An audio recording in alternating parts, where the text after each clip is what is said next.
¿Cuánto va a valer el oro en 2030? El oro debería irse a los $10.000 en los próximos 4 o 5 años. Y el episodio de hoy es muy especial porque es la segunda vez que viene al podcast. Estaba en $1.400 la onza. Bienvenido, Gustavo Martínez. ¿Qué propiedades tiene que ningún otro activo hace que, bueno, ni se le parezca? ¿Sabes cuál es la diferencia entre el oro y Nvidia? Ninguna. Ambos son valorados porque son escasos. Lo que hace Nvidia no lo hace nadie. Lo que hace el oro no lo hace nadie. Punto. ¿Cuándo es un buen momento para comprar oro? Ahora mismo estamos en un momento muy bueno para intercambiar moneda fiat por oro. Desde el año 2000 el oro sube más que el Standard & Poor's 500. Yo cuando vi esa gráfica me quedé flipando. Está presente ese debate de Bitcoin versus el oro. Gracias a Dios ha venido el oro a decir, se acabó el debate, ya no hay debate. No es oro o Bitcoin, señores, es oro y Bitcoin. Si mañana se descubriera una forma así barata de extraer grandes cantidades de oro, ¿se rompería la tesis del oro? Se rompería. ¿Pero qué probabilidad hay de que ocurra eso? Bueno, pues la misma de que Bernardo se entienda la tesis del Bitcoin. ¿Qué porcentaje dirías tú que tiene sentido tener el oro? ¿Cuánto crees que es realmente la inflación? O sea, 10%. 10%. No nos llevemos a engaños, que es que la inflación oficial, la que te dice el Estado, acumulada desde el año 2020 es de un 20-25%. Imagínate cuál es la real. ¿Tú crees que con esta cartera es imposible que no tengas más dinero dentro de 10 años? Sí. Es imposible que no tengas más poder adquisitivo. No hay otra alternativa.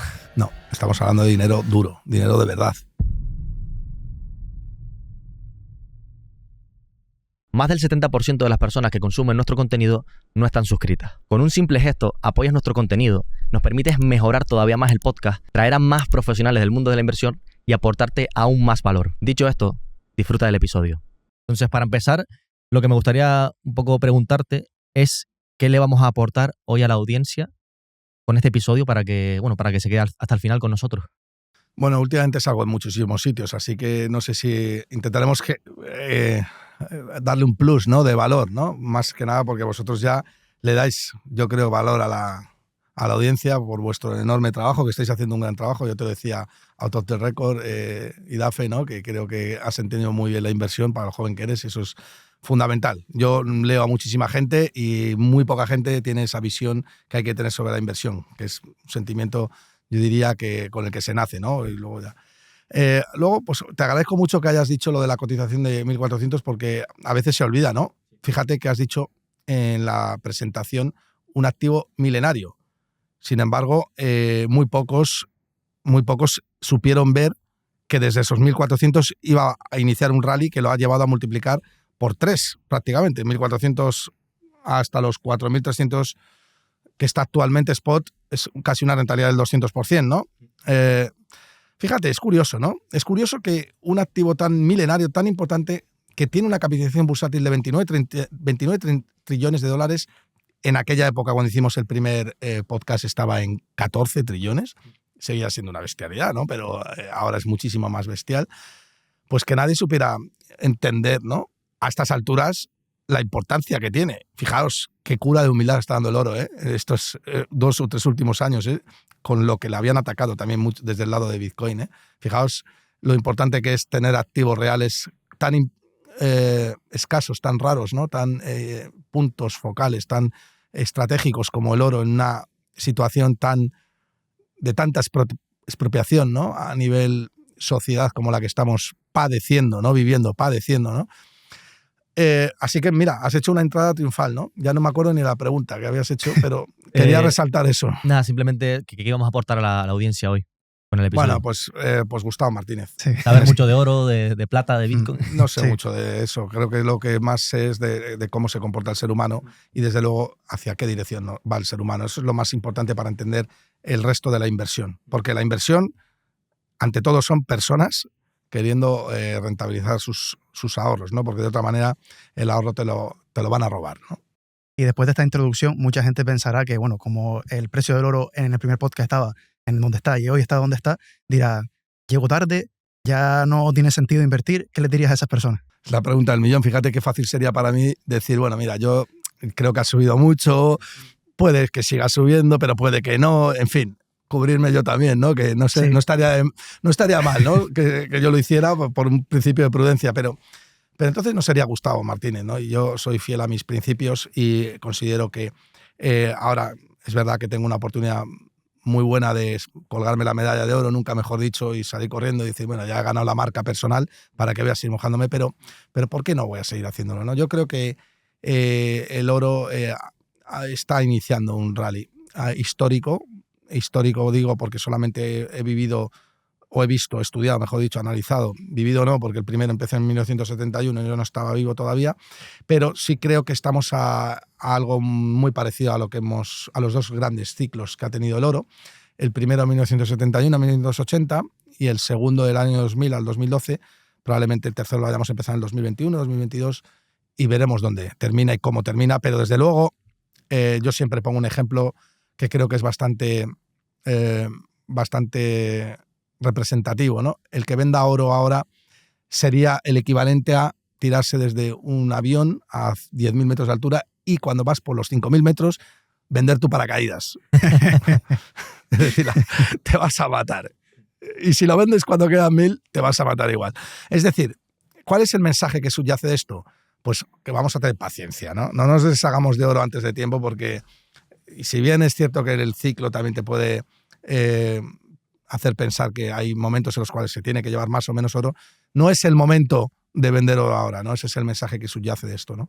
Nos gustaría un poco partir desde las bases para que la gente entienda realmente por qué el oro es tan valioso. Entonces, la pregunta que queríamos hacerte es ¿por qué el oro ha sido tan valioso durante tantos años? En plan, ¿qué propiedades tiene que ningún otro activo hace que, bueno, ni se le parezca, básicamente?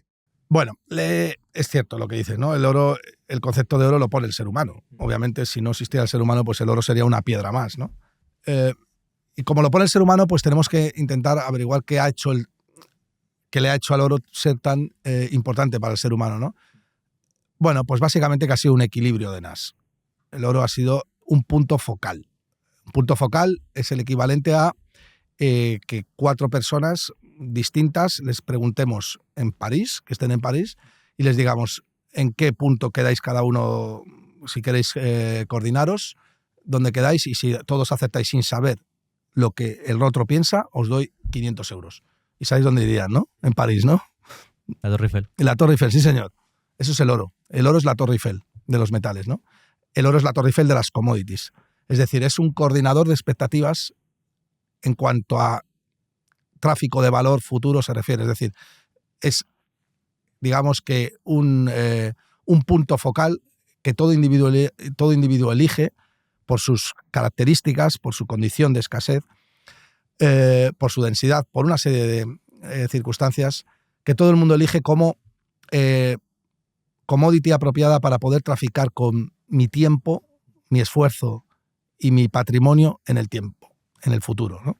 Es decir, como protector de riqueza, ¿vale? Protector más allá de un protector de inflación. La inflación es un concepto que muy poca gente entiende desde el punto de vista como lo enfoco yo, ¿no? Ahora explicaremos si queréis lo que es. Pero es eso, un coordinador de expectativas en cuanto a tráfico de valor se refiere.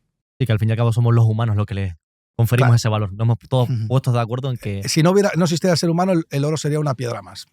O sea, el oro no tiene ningún valor para ningún perro, ni para ninguna cucaracha, ni nada de nada, ¿no? Entonces, el oro es valioso porque existe el ser humano que le aplica el concepto de valor, que, como bien define Menger, es la necesidad insatisfecha. Algo es valioso porque tiende...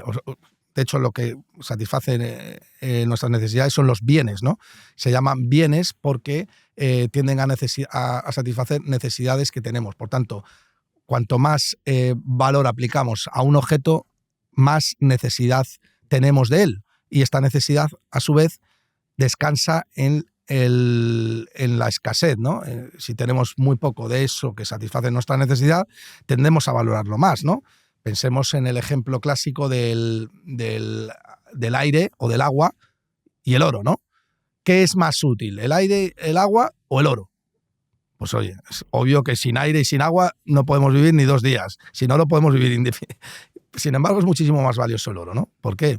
Porque la necesidad insatisfecha del oro es mucho más fuerte en el momento en el cual la utilidad marginal del oro es creciente, en el sentido en el que no tenemos muchas unidades de oro para satisfacer nuestras necesidades de refugio, nuestras necesidades de protección, nuestras necesidades vitales de cobertura frente a la salud del ser humano, porque es que eso es lo que es el oro. El oro es una medicina. en tanto en cuanto es capaz de proteger ese tiempo que nos quiere expropiar un tercero, ¿no? Esa violencia que nos quiere aplicar un tercero en forma de sociedad, en forma de Estado, en forma de lo que sea, pero nos quieren robar. El oro trata en la medida de lo posible ponérselo difícil a ese tercero, ¿no? Igualmente te lo pueden robar, pero al menos como mínimo te lo ponen difícil, ¿no? Es algo curioso como el concepto de escasez, algo tan sencillo y que, bueno, los economistas vemos algunos economistas lo vemos con tanta naturalidad, pero como el valor proviene principalmente de la escasez. Por eso el aire de momento no tiene precio. No hay un precio que fije cuánto vale el aire porque abunda. Efectivamente no vale nada, ¿no? Y cualquier cosa, incluso un bolígrafo, pues lo valoramos más que el aire porque entonces uno es abundante y el otro es relativamente menos abundante, ¿no? Y lo que valora el ser humano es la última unidad de satisfacción en cuanto a lo que nuestro cuerpo nos pida, nuestra mente nos pida, ¿no? Y para entender un poco el oro en contexto histórico, porque claro, nosotros nos fuimos hacia atrás y vimos, a partir de los años 70, el oro o sea, del año 70 hacia atrás, el oro no lo hizo tan bien. Nos gustaría un poco que nos explicaras por qué y por qué a partir del 70, 71 hay un evento ahí que lo cambia todo. Bueno, el oro sí que lo hizo bien, lo que pasa es que estaba intervenido. Claro, ahí Entonces, estamos. claro, no tiene sentido tomar... O sea, el oro lo ha hecho bien siempre. Realmente, una persona que comprara oro hace 3.000 años, antes de Cristo, podría obtener las mismas bienes y servicios que hace 3.000 años. Ha conservado todo su poder adquisitivo. Por tanto, lo ha hecho bien. Bueno, lo ha conservado y lo ha mejorado. Es decir, el oro no solamente es un activo que que lucha o que protege contra la inflación, sino que también lo bate, ¿no? De hecho, en 1933, cuando Roosevelt expropia el oro a las familias, en aquella famosa crisis de deuda en la cual necesita de manera galopante generar inflación, que es para lo que la inflación es el robo del político, es la mejor manera, pero siempre el político necesita generar inflación, por eso es político, porque está ahí puesto para robar de manera sigilosa o de robar de que no se entere para un grupo de ciudadanos. Entonces, en 1933, a través de la Orden Ejecutiva 6102, Roosevelt expropia el oro a las familias y le mete un rejón al dólar de $20 a $35 que se fija el oro, con lo cual le mete un rejón al poder adquisitivo del 60 o 70%. Automáticamente una onza de oro pasa de 20 a $35, con lo cual puedes adquirir bastante menos bienes y servicios con esa onza de oro. Es decir, en términos reales, aquel que tenga la moneda fiat lo empobreces, ¿no? Claro, lo significativo es que a partir de 1971, cuando el político Nixon descubre que no puede engañar a la gente si tiene un activo real que no puede aumentar su oferta arbitrariamente tanto como quiera, descubre que necesita quitarse esos grilletes para poderse engañar con eficiencia. Es decir, voy a intentar engañar a la gente, pero si tengo una commodity que no me permite aumentar la oferta monetaria tanto como quiero, entonces no voy a poder robar tanto como quiero. Entonces voy a quitarme eso de ahí, ¿no? Ese lastre, ¿no? Y a partir de ahí, significativo, ¿qué pasa con el oro? Pues que multiplica por 26. Fijaos lo importante que es, ¿no? Y ahí empieza a ponerse en precio. Fíjate que a pesar de todo, los estados han tratado de manipular el precio del oro a la baja, como lo han hecho con la plata y como como intentan hacerlo con todas las commodities, como el petróleo y tal, para que no se emerja demasiado la inflación, ¿no? Pero al final, el largo plazo, pues como gran, pues es un mecanismo de eficiencia con respecto a los precios, tiende a poner el valor o hacer que el valor y precio converjan, y con el oro pasa más de lo mismo, ¿no? No lo puedes intervenir indefinidamente, como no puedes intervenir el precio de la plata, que lo han intentado también. Así que lo que ha pasado únicamente es que el oro ha conseguido, con el paso del tiempo, pues ajustar el valor con respecto a la moneda fiat. Y la realidad es que ahora, cuando en 1971 el oro estaba fijado a $35 la onza, y ahora está a $4.300 la onza. Es decir, en 50 años ha multiplicado por más de 100. Imagínate lo tremendamente guay que es una cosa y la basura y la auténtica mierda que es la otra, ¿no? Sí.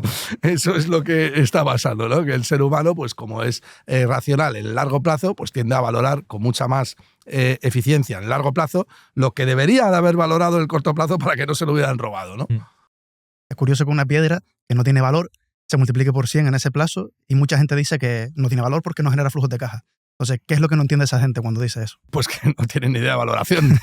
Porque que hay un rendimiento explícito, lo que te puede dar es digamos, un proxy más de valorar algo, pero no tiene que ver, porque tampoco la foto de mi hija no genera ningún tipo de rendimiento explícito y para mí vale un montón, ¿no? Entonces, lo que hay que tener en cuenta es, primero, ¿qué es el valor, ¿no? El valor es un atributo del ser humano, que es un atributo subjetivo.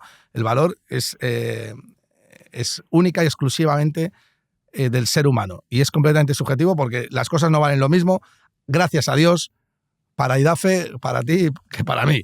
Ahí descansa precisamente la oportunidad de beneficio, en el hecho de que yo descubra que tú estás infravalorando un activo y que yo considero que es más y mejor, ¿no? Entonces, el hecho de que un activo pues, genere rendimientos explícitos nos puede dar un posible valor porque, claro, obviamente podemos medir un valor presente actualizando esos flujos de caja, pero también hay que añadir otra serie de condicionantes en forma de tipo de interés. Lo importante no es el rendimiento exógeno que produce el activo, lo importante que es el tipo de interés, que no es otra cosa que valorar tu tiempo en términos de ese bien en el futuro, que eso es el tipo de interés. El tipo de interés no es el precio del dinero.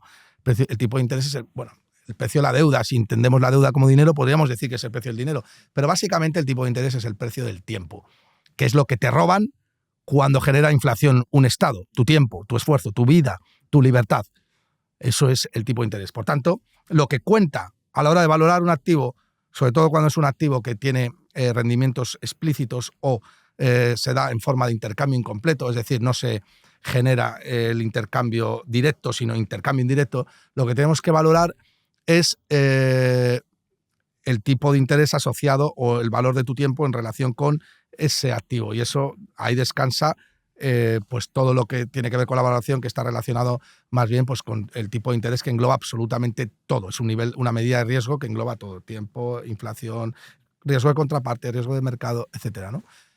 El oro no tiene ese tipo de interés porque es una commodity y las commodities valen por lo que tú puedes cambiar en ese momento y, por tanto, tienes que valorarlo de otra manera. Yo iba a decir que en Twitter, cuando hablas sobre Bitcoin, oro o cualquier activo real, la gente suele tender a este argumento de no tiene valor porque no produce ningún tipo de flujo de caja. Y la principal persona que se ha encargado de enviar este mensaje es el mejor inversor de todos los tiempos, que Warren Buffett. Pero yo creo que con esa visión keynesiana un poco que él tiene y que no leyó a la escuela austríaca básicamente para entender el valor subjetivo de las cosas, yo creo que ha sido el gran fallo y creo que se va a ir arrastrando esas opiniones de Buffett hasta que salga alguien y poco a poco nosotros con ruido vayamos desmitificando esa idea de que simplemente el valor lo confiere unos flujos de caja y no la mente subjetiva de las personas. A mí yo de verdad que de Buffett es lo que más me ha gustado, que se haya equivocado en eso, porque así no le veo como un dios, porque siempre le he visto como un dios. Me parece una persona tremendamente sensata y tremendamente sensata. Una de las mejores frases que tiene Warren Buffett es que si tienes un 150 de CI, de cociente intelectual, no te dediques a la inversión, que con 90 te sobra. Sí. Y entonces, bueno, vamos a perdonarle eso, que no creo que fuera un error, sino más bien un interés deliberado por parte de él de vender la idea de que el oro no vale nada porque no genera ningún tipo de producción y con eso poner en contexto o en valor el value investing como empresas generadoras de escala que a su vez benefician más la calidad de vida del ser humano, pero lo que Warren Buffett no quiso explicar, porque no le dio la gana, más no creo que se haya equivocado, era que el oro como protector frente al dólar era la manga de muchos, ¿no? Y no lo quiso explicar probablemente porque tendría intereses ocultos, ¿no? Probablemente Warren Buffett es una de las personas más importantes de Estados Unidos, es el inversor más importante de la historia de la humanidad y obviamente pues habrá tenido muchas presiones, sobre todo, y protección o mandatos de protección, como lo han tenido toda la banca de inversión en Estados Unidos frente al dólar. Y el oro es el antidólar. O sea que es una cuestión puramente...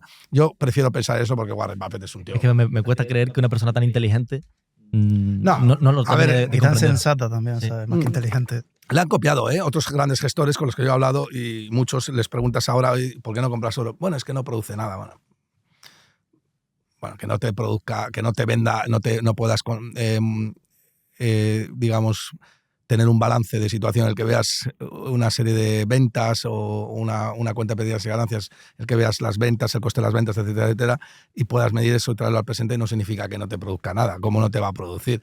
O sea, ¿me quieres decir tú a mí que un antídoto contra el sistema no es productor de nada? Un antídoto contra tu propia, con la propia violencia que te aplican, ¿no? Un externo, un tercero, sobre tu tiempo que te quiere robar, eso no es producir nada. Joder, que no produce, ¿no? Produces servicios de liquidez, servicios de seguridad, servicios de tranquilidad, servicios de tráfico, de valor en el tiempo. En fin, ahora, no produce no vende nada, vale, pues no tiene ningún tipo de ventas. ¿Y qué le dirías a esas personas que dice que invertir en oro al fin y al cabo es esperar a que alguien más tonto, por así decirlo, pague un precio superior? Lo mismo, es que ¿sabes cuál es la diferencia entre el oro y Nvidia? Ninguna. Es decir, ambos son valorados porque son escasos. Lo que hace Nvidia no lo hace nadie. Lo que hace el oro no lo hace nadie. Punto. Oferta completamente inelástica, demanda creciente, precio para arriba. Eso es lo que Buffett decía que era la ventaja competitiva, o el foso defensivo, o el moat. Exactamente lo mismo que el oro. Lo que no quiso extrapolar es el concepto de escasez que tiene el oro, que tiene las empresas que tú has comprado, Coca-Cola, Pepsi, American Express, Apple, que las has comprado porque lo que hacen solamente lo hacen ellos, es decir, porque una cuestión pura de escasez relativa. ¿Por qué no lo extrapolas al oro también? Si estás valorando lo mismo, me dices que para el oro no vale.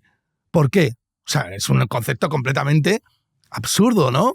Cuando te pones a pensar tú y a reflexionar sobre ello, te das cuenta que es lo mismo. Es que la valoración empresarial es la misma que la valoración del oro. Lo que estás haciendo es valorar algo por su escasez relativa y porque sabes que relativamente su demanda va a ser estructuralmente mayor a su oferta, ¿no? Y eso hace que, por lo que sea, porque tienes una burocracia muy grande, porque lo que tú haces tiene una tecnología que no sé qué, o porque la extracción del oro es pues tan... la ley del oro es del 0,5 gramos por tonelada de piedra, o sea, es tan difícil que no lo vas a conseguir. Es decir, foso defensivo, tanto para las acciones como para las commodities, que en este caso el oro, ¿no?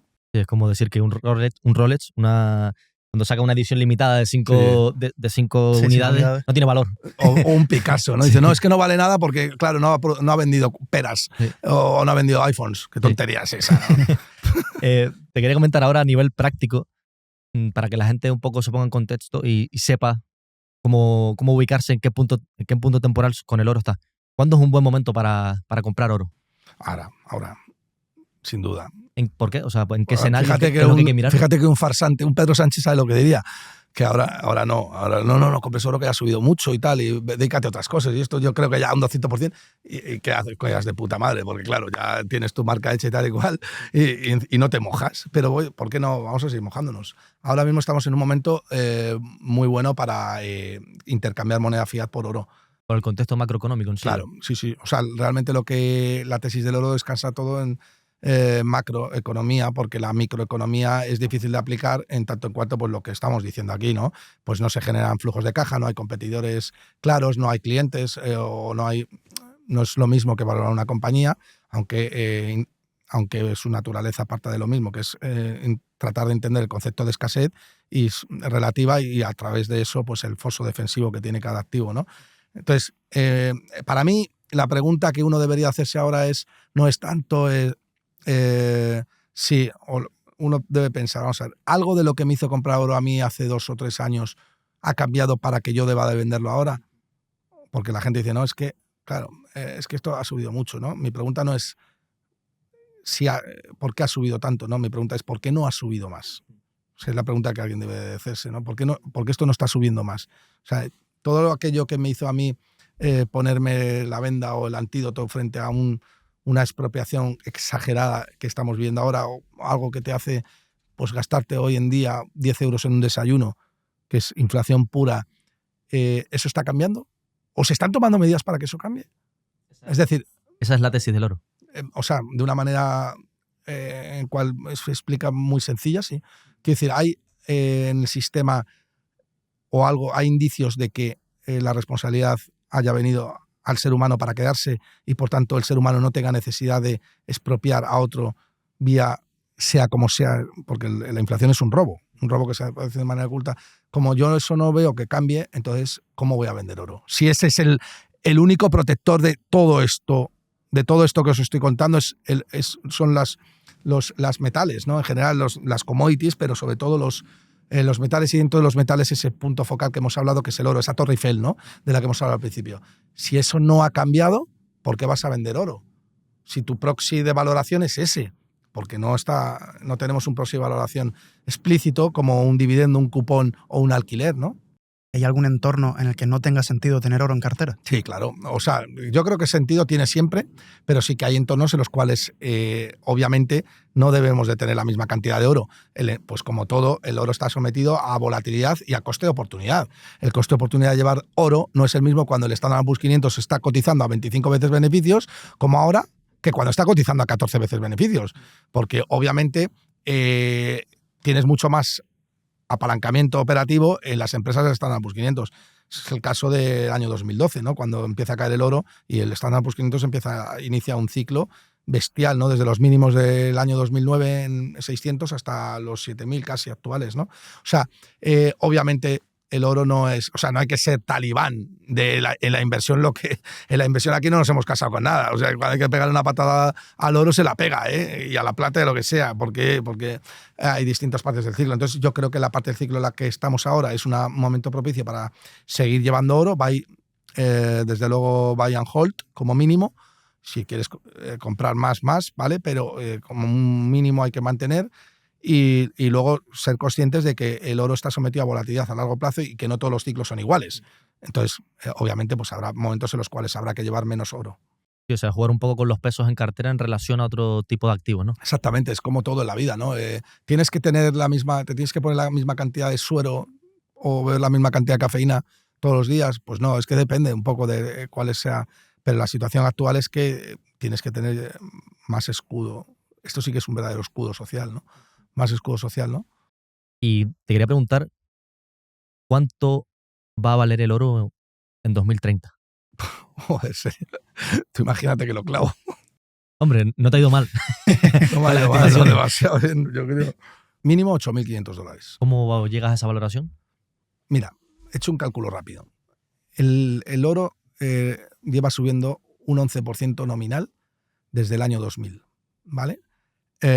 En un grado de expropiación que sigamos la misma tendencia en la cual la inflación ha hecho un 25% en el último lustro y en el cual el ciclo económico todavía no te ponga en tu sitio, y creo que todavía se puede expandir más 4 o 5 años, lo normal es que en un escenario normal el oro siga una tendencia de un 15% anualizado los próximos 4 años. Un 60% sobre el precio actual son $8.500 aproximadamente en un caso, para no pillarme los dedos.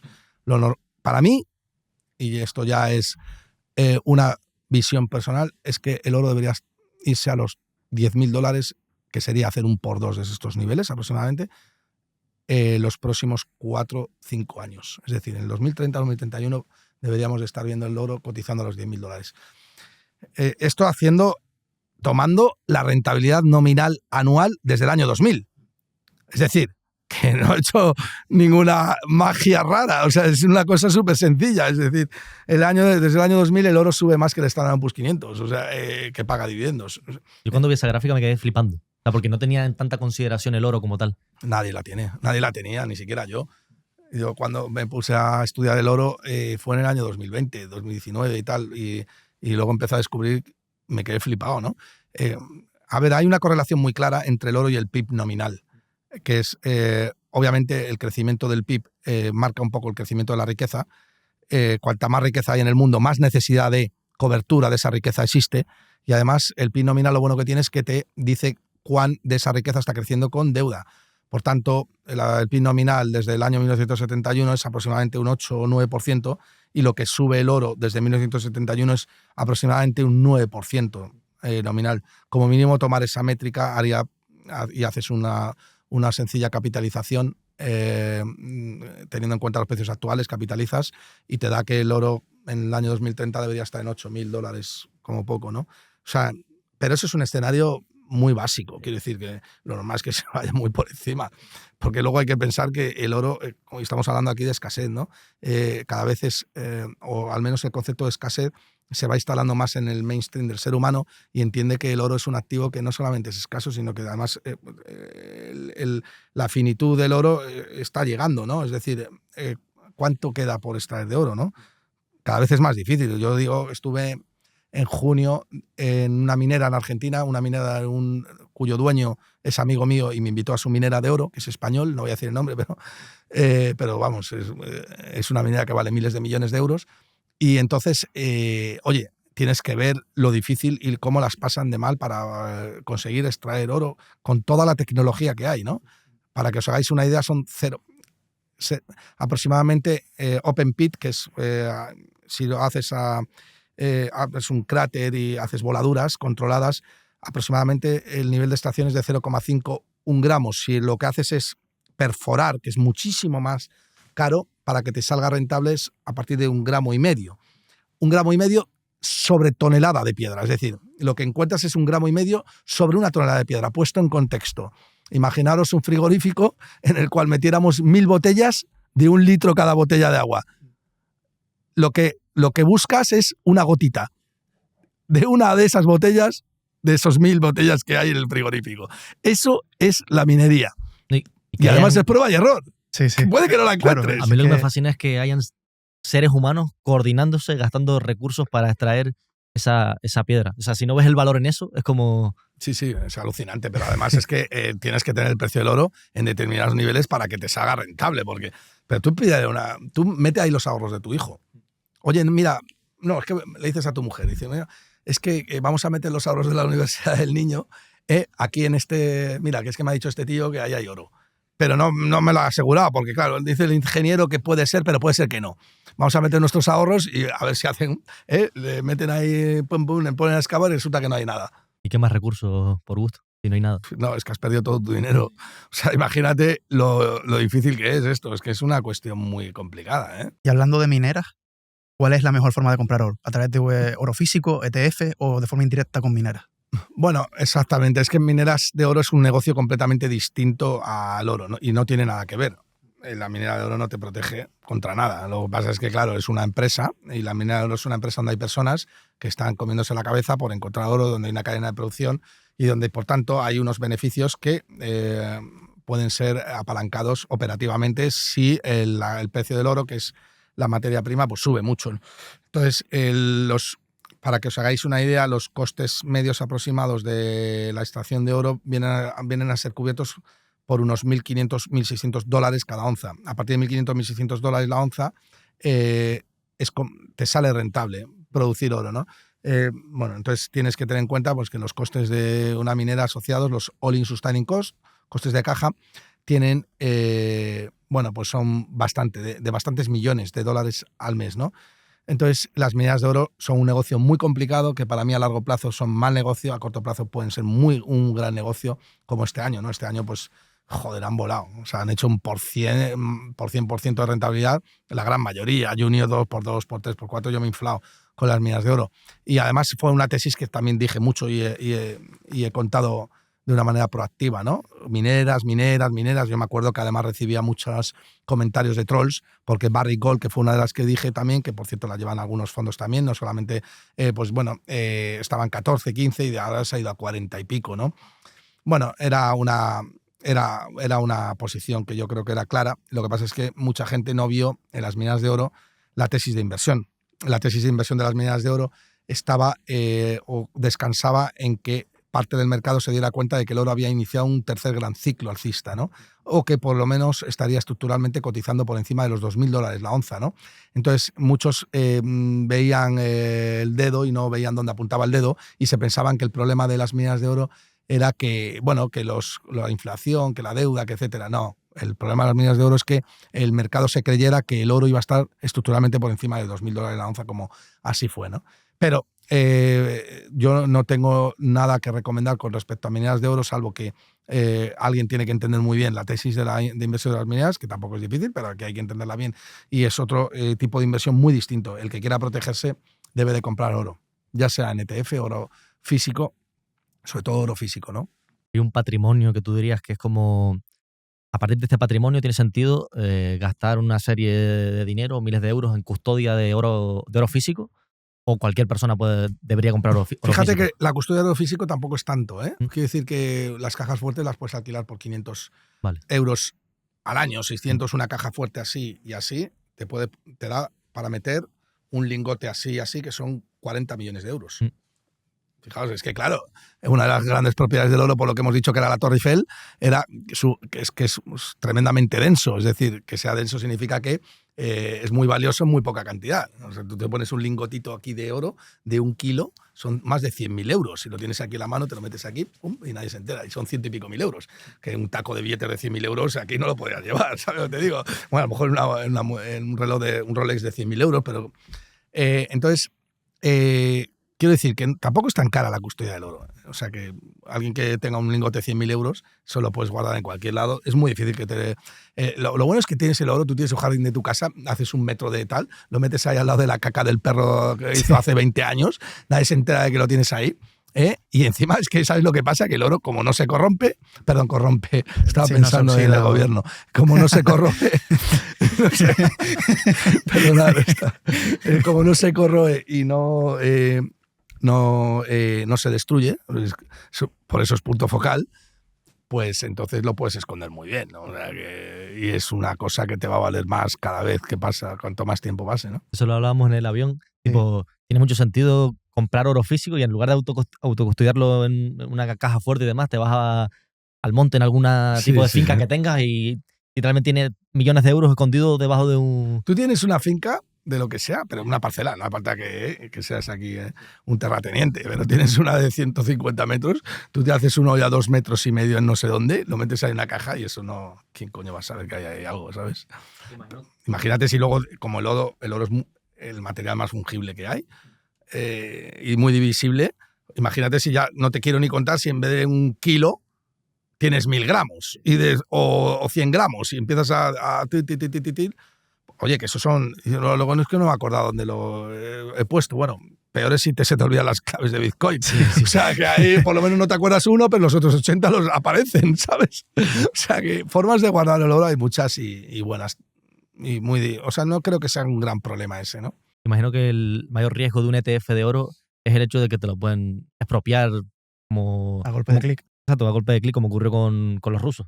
No, exactamente. Ese es el mayor riesgo, es que es un activo financiero. Y como activo financiero que es, como bien sabéis vosotros, pues tiene riesgo de contraparte en el futuro. Es decir, es un pasivo financiero, es decir, es la obligación de un tercero. La obligación de un tercero no está aquí. Lo que no está aquí no es tuyo 100%. ¿Por qué? Porque tuyo significa que lo tienes aquí, no que un papel te está diciendo que es tuyo. Ni siquiera una casa te dice un registrador de la propiedad que es tuyo. Y un notario asegura que un notario pagado por el Estado, o sea, el Estado te lo puede quitar en cualquier momento. Como dice Bastos, eres usufructuario de la casa. Si lo tienes aquí, es tuyo y te puedes ir a cualquier lado y lo puedes intercambiar. Vale, ahora me gustaría pasar a un bloque que va a ser sobre, bueno, vamos a ir hablando del oro, pero también con plata y Bitcoin. Y cuando se hable de metales preciosos siempre se enfoca mucho en el oro. Y quería preguntarte qué papel juega la plata en todo esto. La plata ha sido la gran olvidada, macho. Esa empresa que está ahí, que vale, que genera una caja de la leche, pero que nadie la compra. Es aburrida. Es que es aburrida, que sube tal, que coño, pero si tengo aquí el oro que no para de subir, paso de lo otro, vale, lo miras así con ese equipo de segunda división que poco a poco te va y de repente se mete la Champions, ¿no? Eso es lo que ha sido la plata. Obviamente ya el mercado ha hecho todo, ha descubierto parte del infravalor. Por cierto, yo hice un vídeo de YouTube en abril cuando estaba a $30 diciendo que se iba a 60 y se fue. También fue un análisis muy básico, o sea, no hay que ser superdotado, ni lo soy ni lo quiero ser. Y hombre, la plata pues tenía una serie de tesis de inversión parecida a la del oro, aunque salvaguardando necesarias y obligatorias distancias. Yo creo que la plata estaba clarísimo que se iba a estos niveles, ¿no? En primer lugar, cuando inicia el ciclo, todos los ciclos de los metales iniciados por el oro es el primero que se activa y luego vienen el resto. La plata, el platino, todos, el paladio, y así ha sido. Empieza el oro, en 1971 empezó el oro, luego vino la plata, se fue a $200 reales y no nominales, reales. Luego el segundo gran ciclo, la plata también hizo un por 8, por 9. Y ahora pues ahí lo vemos, ¿no? Teníamos el ratio gold-silver, que es el que te mide las unidades o las onzas de oro que valen cuántas onzas de plata necesitas para comprar una de oro, lo teníamos en 100. Necesitabas 100 onzas de plata para comprar una de oro. Eso se había dado en la historia una vez nada más. Yo vi eso y dije, joder, chaval, menuda oportunidad. Es que tienes un margen de seguridad bestial. Claro, es como un múltiplo de una empresa. Claro, es como cuando ves una compañía que genera caja a 2 veces beneficios. O mejor dicho, una empresa que tiene 100 millones de euros de capitalización bursátil y tiene 150 millones en la caja. Dices, bueno, el peor de los casos, no palmo. Sí. O sea, es decir, el margen de seguridad es bestial. Es que te tiras desde un trampolín que tiene la piscina a medio metro. Es imposible que te mates, ¿no? Entonces eso lo vi claramente yo en La Plata. Y efectivamente eso se cumplió, ¿no? Porque al final las cosas... Entonces el margen de seguridad era tan amplio porque se estaban intercambiando 100 onzas de plata por una de oro en un ciclo donde la plata pues, tiene las mismas características que el oro en cuanto a escasez relativa se refiere. Es un activo muy escaso también, que se acaba, etcétera, etcétera, ¿no? ¿Hay alguna diferencia entre ambas tesis? Algo que Sí, quedamos sí. quedamos a ver. Hay una diferencia muy sustancial, de hecho. La demanda. La oferta más o menos es igual, quiero decir que es limitada, 4.000 onzas de oro por 20.000 de plata anuales, muy rígida, cada vez se ofrece o se produce menos plata, cada vez se produce menos oro, o al menos la oferta es constante. La demanda es estructuralmente alcista, pero la tesis fundamental de una y la otra es que la demanda de inversión de plata es muchísimo menor que la demanda de inversión de oro. Dicho de otra manera, hay un componente industrial de la plata que es de un 60% que no tiene el oro. El oro es prácticamente todo refugio, ya sea por el lado de la joyería, ya sea por tal, pero la plata tienes un 60% que responde al componente industrial, es decir, necesitas plata para la medicina, para los paneles solares, para la automotive, etcétera. Claro, ¿esto qué significa? Pues que está sometido a una volatilidad más alta. ¿Por qué? Porque tu tesis o la demanda estructural de plata depende no solamente del refugio, que es un 30%, sino también de ¿qué? De que el ciclo económico acompañe. Tanto cuanto mejor vayan las cosas o mayor sea la producción en términos agregados, eso significará que más demanda de plata subirá. Por tanto, en un contexto de recesión o de esta inflación, la plata podría sufrir muchísimo más que el oro, porque el oro podría seguir actuando como completamente cobertura, pero la plata, por el lado de la inversión, subiría, pero por el lado de la demanda industrial caería. Entonces, son tesis completamente distintas, o al menos tienen distancias que son importantes entenderlas, ¿no? Se podría como afirmar que la plata es una especie de oro apalancado. Sí, sin duda. Por esa volatilidad extra que depende de la parte productiva. A ver, yo diría que el oro apalancado es más bueno, a mí me gustaría más utilizar oro apalancado con Bitcoin, ¿vale? Porque la plata, o sea, puede ser que el oro suba y la plata no. Porque si entramos en un ciclo de esta inflación, donde la inflación se dispara, pero la recesión se dispara también, entonces la demanda industrial va a caer. Entonces, claro, si la demanda industrial cae, el 60% que compraba plata deja de comprar. Entonces, ahí, por fuerza, el precio se contrae a igual número de producción, a igual oferta, ¿no? En cambio, eso con el oro no te pasaría.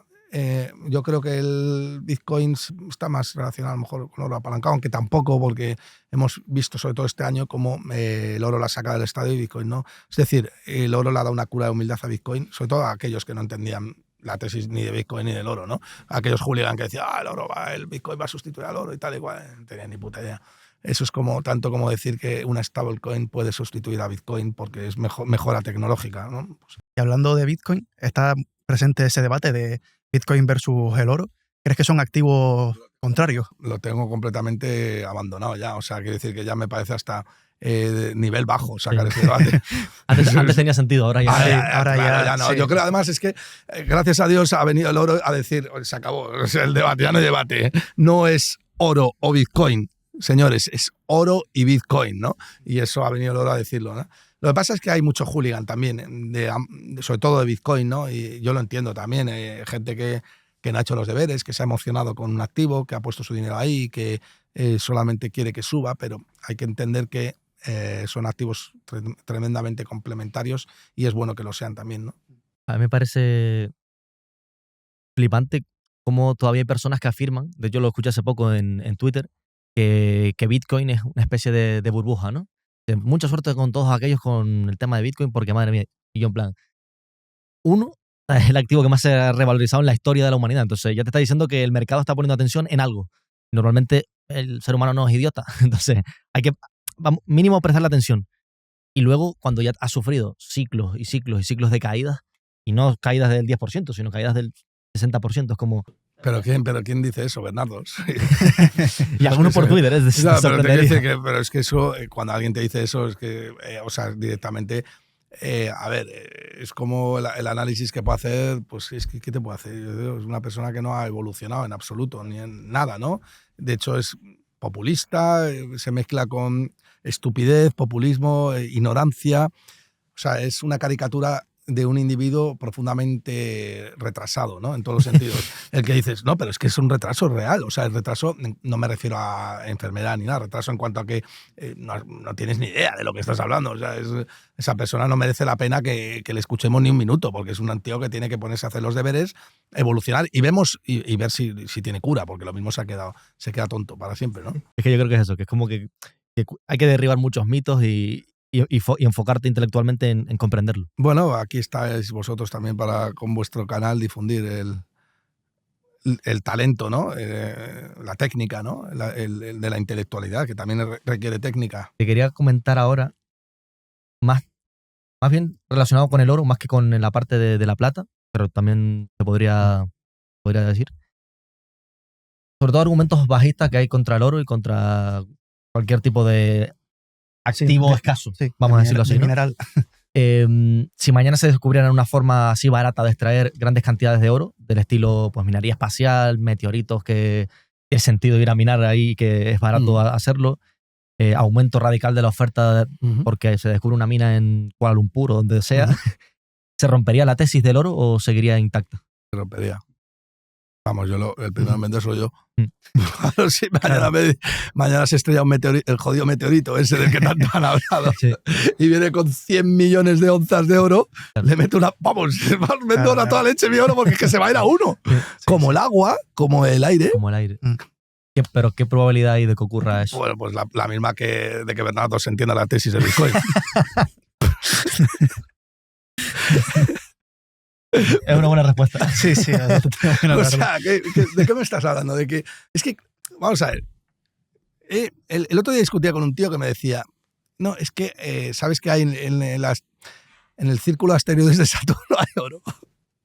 Y así que no es lo mismo que Bitcoin. Digo, pero tío, ¿pero qué coño me estás contando? O sea, no somos capaces de aquí de extraer oro, que necesitamos, la ley es 1 gramo por tonelada, no sabemos qué territorio, y encima tienes que buscar inversores atrevidos que pongan la pasta ahí, y me estás diciendo tú que con tu cara guapa vas a convencer a un inversor para que se vaya, coja una nave, que se vaya hasta el anillo de Saturno de no sé dónde, coja allí, excave, se traiga el oro para acá, que salga bien, que vuelva vivo, todo eso en el mismo año. Y me estás diciendo que esa es la tesis. Claro, cuando alguien me dice eso, ¿qué hago yo? Cojo mi iPhone y compro más oro. Digo, coño, de puta madre, si esta es la tesis me voy a inflar a comprar, ¿sabes? En fin, la única... A ver, ahora se puede hacer oro, ¿no? Experimentalmente, ¿no? Pues acelerando partículas y tal, pues pero el coste es tan elevado para producir 1 gramo de oro que no es rentable. Es como si tuviéramos el oro a $1.400. Necesitas un oro a $100.000 para poder producir esa forma de oro. Está muy lejano, ¿no? Eso es algo, no digo inventar la cifra, pero es algo muy experimental, ¿no? Y nosotros, que somos value investor aquí, ¿no? Sabemos que la valoración, todo lo que esté por encima de 20 años, no tiene ningún sentido. Como seguramente no vayamos hasta Saturno, hasta dentro de 20 años, porque ni siquiera tenemos aquí, ni siquiera vamos a Marte, y encima hacer minería allí, espacial y todo, pues todo lo que esté por encima de 20 años es completamente marginal, porque por el efecto que os he dicho de la inflación, que es poner en contexto nuestro tiempo en relación a esos bienes de producción, todo lo que esté por encima de 20 años para mí no vale nada, pero dentro de 100 años, no, aquí no vamos a estar vivos ninguno, creemos, ¿no? Entonces, no hay ninguna tesis de inversión ahora a mí que me preocupe contra el oro, simplemente que el propio ciclo te ponga en tu sitio y entremos en un contexto de deflación donde la moneda fiat se aprecia, donde las valoraciones caen mucho por la propia deflación, el coste de oportunidad de almacenar oro es muy largo, o sea, muy, muy alto. Entonces, bueno, ahí pues me plantearía reducir mis posiciones de oro, pero de momento eso no está lejos, o al menos no sé, no veo que vaya a pasar inmediatamente, ¿no? Vamos con el último bloque, que es un poco de construcción de cartera para las personas que nos están viendo y que normalmente no son grandes profesionales o prefieren ellos hacerse sus carteras o lo que sea. Entonces, una de las grandes dudas que tiene la gente, y sobre todo personas que no quieren estar tan pendientes de su cartera y demás, es cómo debería de pensar alguien el porcentaje de oro que debería tener en su cartera. Más allá de los ciclos y de que es mejor en un cierto momento o en otro, ¿qué porcentaje dirías tú que tiene sentido tener en oro? 60 renta variable, 40% oro. De hecho, hay la cartera que siempre se la ha denominado cartera equilibrada, era 60% renta variable, 40% renta fija. Esa cartera, si la hubieras hecho desde 1971, 60% renta variable, 40% renta fija, oro en vez de renta fija, hubiera fundido a la primera cartera, ¿no? Porque el oro se ha revalorizado un 9% nominal desde 1971, y ya no te cuento desde el año 2000 que sube un 11 y pico % nominal anual. Entonces, además, tienes un protector. Lo que pasa es que, claro, tienes que tener cuidado en qué parte del ciclo la cojas, porque como la cojas justo en el año 2012 o 1981, que te tiras 20 años perdiendo poder adquisitivo comprando oro, claro, hay que ver muy bien. Lo que pasa es que a partir de 1981, cuando Volcker sube los tipos de interés hasta el 20% o hasta el 15% para recargarse una inflación del 20%, el ciclo cambia, entramos en deflación, pero luego vienen nuevos presidentes de la Reserva Federal como Alan Greenspan, Bernanke, etcétera, que siguen las mismas políticas de expansión del ciclo, expansión monetaria, como han seguido todos, y al final pues te das cuenta que el oro es un must a largo plazo. Pero es verdad que dependiendo del ciclo, pero si quieres ir a largo plazo, igual un 20-25% de oro está muy bien, ¿no? Y de Bitcoin y plata, por ejemplo, ¿cómo la Bueno, terminarías la de plata hay completar? que llevar bastante menos porque además tiene un componente volátil muy fuerte y está sometido mucho al ciclo económico, pero yo diría que a lo mejor en este contexto, en el actual, pues tener un 10%, 15% de Bitcoin, 25% oro, 50% commodities y 50% rentables. Dentro de ese 50% yo distribuiría 25% oro, 10% Bitcoin, 5%, 25 oro y 20 o 15 Bitcoin, 10 plata. 25 oro, 15 Bitcoin, 10 plata. Ahora, ¿eh? Y 10 plata me parece mucho porque tiene mucha volatilidad, pero Bitcoin me gusta más que la plata. ¿Por qué? Joder, porque Bitcoin te permite... primero la plata tiene un 21% de IVA, que Bitcoin no, y Bitcoin te permite tener un registro incensurable de la propiedad que es bestial, ¿no? Y bueno, ya tenemos al oro, que no tiene IVA, como gran protector, ¿no? La plata es más una tesis relacionada con no solamente adivinar si nos vamos a un ciclo de inflación, sino también adivinar si nos vamos a un ciclo de recesión. Entonces, tienes que adivinar más cosas, es más rentable en términos de volatilidad. Pero yo no la recomendaría a un cliente ni así, tal y como me estáis lanzando esa pregunta, de una manera tan clara como Bitcoin, que yo veo una tesis clarísima. Cuando dices que tiene IVA, ¿qué es? Porque cuando compras oro tienes que... El oro se considera, salvo que sea joyería, una divisa a niveles de... Entonces puedes comprar oro y no pagar IVA, pero la plata no. La plata tienes que pagar un 21% de IVA, que es una bestialidad, un 21%. Pero bueno, este año el que hubiera pagado IVA hubiera sido, quitando la inflación, otros 7-8%, la real, ¿no? La que mido yo cuando me compro una Coca-Cola y me vale 4 euros o pago por un desayuno 10, no la que me dice el gobierno que está un 3, ¿no?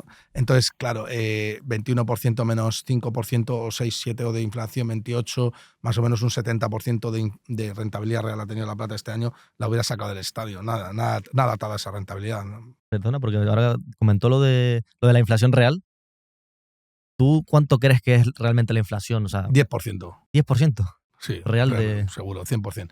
De hecho, hay una casa que yo sigo mucho, no recuerdo el nombre, Statics, es que se me ha olvidado ahora el nombre, pero es que ha hecho un estudio reciente que, bueno, si calculas la inflación con la métrica o la forma o la metodología que se utilizaba en 1980 y 1990, la inflación ahora estaría en el 15%, 16%, ¿no? Pero vamos a ver, no nos llevemos a engaños, que es que la inflación oficial, la que te dice el Estado, acumulada desde el año 2020 es de un 20-25%. Imagínate cuál es la real. Joder, pues es que vamos a ver, que es que el mejor medio de inflación es nuestras abuelas, madres, tal, que se quejan con la compra y tal y cual. Y luego, coño, un billete de 10 euros ya no vale nada, tío. No te da no te da ni para un McDonald's. Ya no te da para nada. Te da para el Big Mac 6 euros. Sí. Y poco más.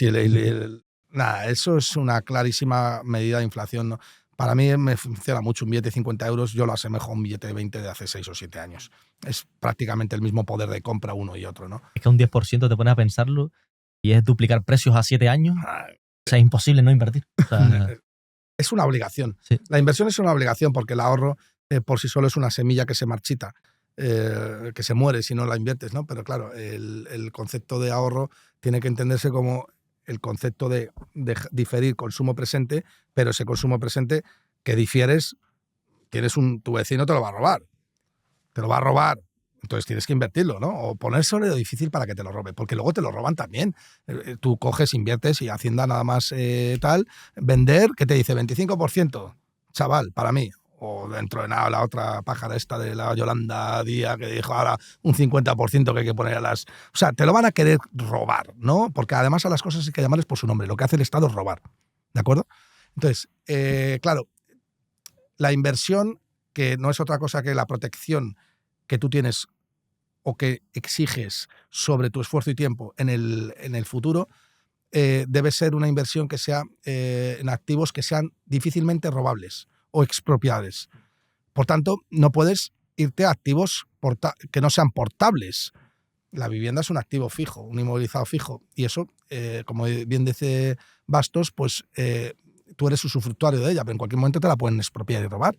El otro día leí un tuit de gente que estaba criticando 200 pisos. A este tío había que guillotinarle por tener 200 pisos, ¿no?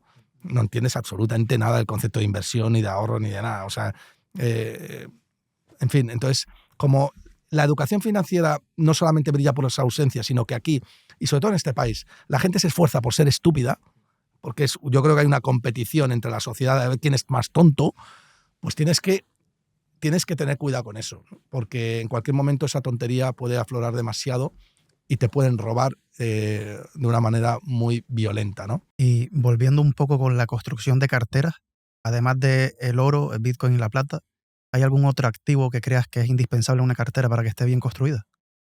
La bolsa. Todas las empresas del tipo value investing, eso es indispensable para tener en bolsa, y aparte que van a volar los próximos años. O sea, estamos entrando en... Yo veo clarísimo cuál es el ciclo económico ahora. El ciclo es donde el alfa o la capacidad del gestor va a ser muy fácil de valorar. Quiere decir que, como decía Warren Buffett, cuando baja la marea se ve quién va desnudo. Yo creo que ahora es el momento de marea baja y desde luego lo que vamos a ver es grandes retornos sobre gente que sabe comprar barato. Y aquí en España tenemos muy buenos gestores que lo van a petar, seguro. Vamos, ya de hecho lo están petando, ya los fondos value están subiendo un 20% tranquilamente, sin hacer ruido, de manera sigilosa, y eso ha venido para quedarse y los próximos años vamos a vivir de esas rentabilidades muchas. Yo te quería preguntar porque, bueno, un invitado que va a venir... Un 20%, perdóname, no es nada. Quiero decir, estamos hablando de un 10% de inflación. Sí. O sea, en términos reales es un 10%. Sí. Es mucho, pero no es tanto como la gente se piensa, ¿eh? Te iba a comentar que ahora viene un invitado que tiene la opinión de que el value investing ha muerto. Creo que ya sabes. Daniel. Sí. Un abrazo a mi amigo Daniel. No queríamos hacer spoiler. Un abrazo a mi amigo Daniel, que le tengo mucha estima y aprecio. Sí, en plan, un poco, ¿qué opinas tú de esa opinión? Una chorrada. Y... Daniel es un tío al que yo admiro también, tiene mucho conocimiento y tal, pero en eso particular pues me parece una tontería, porque decir que el value investing ha muerto es tanto como decir que pues como comprar barato ha muerto. ¿Desde cuándo comprar barato es una moda? ¿Cómo puede morir la intención de un ser humano de comprar barato, ¿no? Porque el value investing es comprar barato, es detectar dónde hay valor. Es decir, pues es como el mejor ejemplo de value investing lo estamos viendo en las minas de oro. Las minas de oro es el ejemplo clarísimo de value investing hace un año y medio. problema pasajero que hace que el valor intrínseco de este activo esté muy desviado con respecto a su cotización, que está muy baja.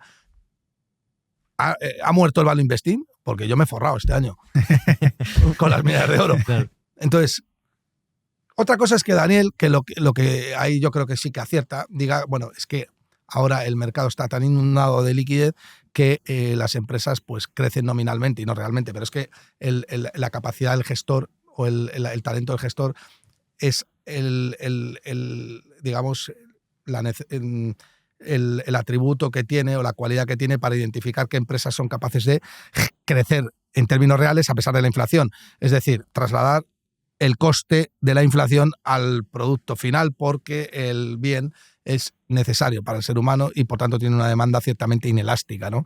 Pero de ahí a que el value investing ha muerto, es como decir, no, mira, es que las ganas de hacer el amor han muerto o las de beber agua han muerto, ¿no? Es intrínsecamente natural al ser humano. Yo he reflexionado mucho sobre esto y es tipo, vale, aunque haya mucha liquidez inundando el mercado actualmente, la economía y demás, claro, es imposible que si te encuentras 5 billetes, billetes de 5 euros en el suelo, no lo cojas.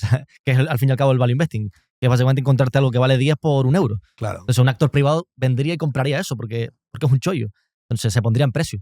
Me niego a creer que esa racionalidad humana, por mucho de que exista la liquidez, que igualmente le preguntaremos totalmente imparcialmente sobre esto, me niego a que la racionalidad humana... A ver, es cierto que en una cosa tiene razón, y es que ha sido mucho más difícil hallar valor cuando tienes unas medidas cuantitativas que están impulsando y manipulando los tipos de interés. Pero en el fondo es una manera más, yo diría, una ventaja más para el value investor, porque se está dando cuenta de que el mercado se está yendo hacia lo que no tiene que irse y está dejando o descuidando activos que están ciertamente infravalorados, ¿no?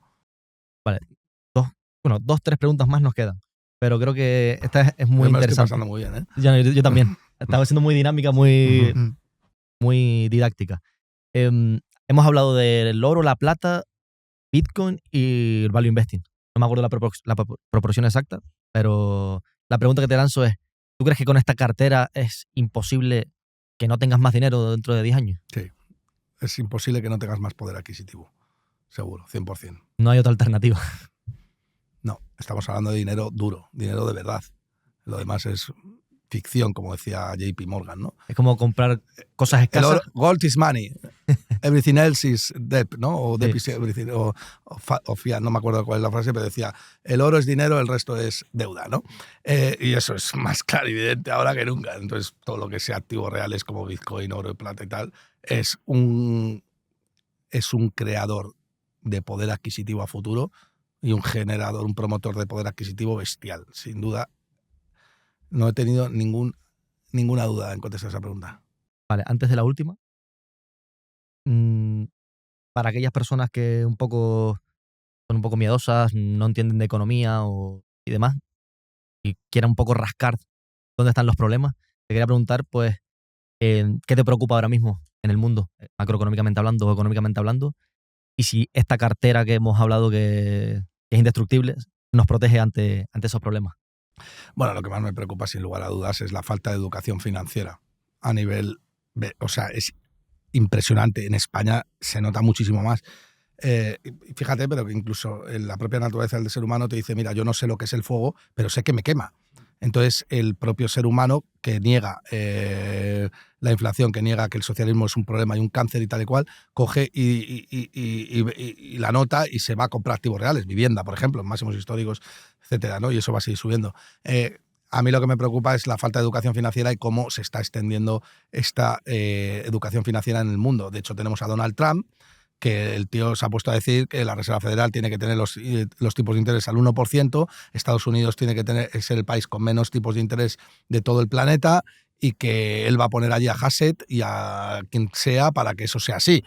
Entonces, me preocupa relativamente. Me preocupa porque sé que la sociedad está involucionando en ese sentido, pero joder, de puta madre, voy a ganar más dinero. Claro, es que todo tiene su cara A y su cara B, ¿no? Entonces, a mí es un escenario que me beneficia, claramente, ¿no? ¿Eres optimista con el tema de que aumente la educación financiera No. Por lo menos en España. No, cero, que va, optimista, ¿no? Es todo lo contrario. Soy bastante pesimista. Creo que la educación financiera es el arma que el Estado no quiere que tú utilices y que probablemente van a tender a... lo que pasa es que les ha salido un grano en el culo, que son Internet, los podcasts y tal, y eso poco a poco va a ir minando. Lo que pasa es que queda mucho para que realmente la educación financiera sea un arma clara contra el Estado, ¿no? No, y que ves que a lo mejor llegas a miles de personas con el mensaje, pero claro, ellos ven la televisión Nah, con su mensaje. Y además que es que esto es un proceso generacional y que lleva tiempo, o sea que es una cuestión, no es apretar un botón. Igual dentro de 20 años, yo creo que sí que es verdad que hay una cosa, que es que los jóvenes están ahora, tienen más herramientas y creo que sí que cada vez más están viendo y dicen, yo a este rojo no me quiero parecer, a este socialista comunista no me quiero parecer, yo quiero ser este de aquí, y además este tío habla del oro, está ganando dinero y tal, igual, me gusta más este rollo, ¿no? Entonces yo creo que eso sí que les invita a hacer reflexión y pensar que probablemente esa parte tenga razón, ¿no? Y creo que hay más honestidad intelectual, ¿no?